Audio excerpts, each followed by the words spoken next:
I want to introduce you to one last form element, and it's actually not an input with a type. As we've described before, it's a little bit different, but the idea is still the same. So let's add cars here, and we want this to be a drop-down menu. Again, something that we see very often in form fields. However, unlike an input tag, we have to do a select tag, closing select tag as well. And within here, we can put in our options.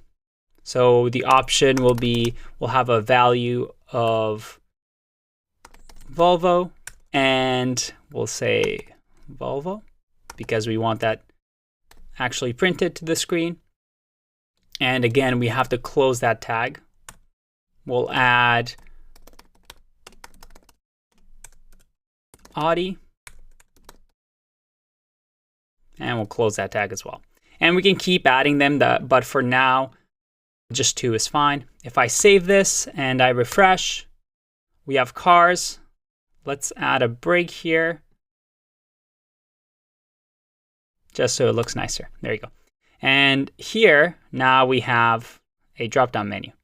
Let's say you want to extend this, or you want to see what kind of properties you can put with select. The way you go about it, as you know, we've done this before. We type in HTML select tag. And actually, Google gives you a nice little info page over here with attributes. So you can see over here, we can use multiple, which specifies that multiple options can be selected at once. So let's do that. Let's minimize this. Perfect. And within select, we'll put multiple. We refresh, and we can actually select multiple elements.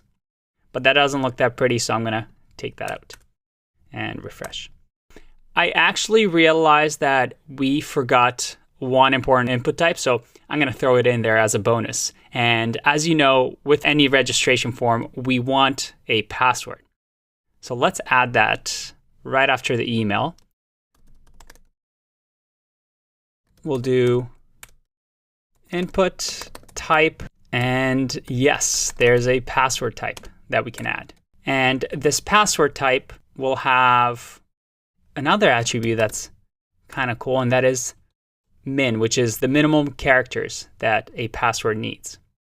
Okay, so let's save that, refresh, and let's add a break here so it looks pretty. Refresh. And now the password field, look at that. It acts like a password field.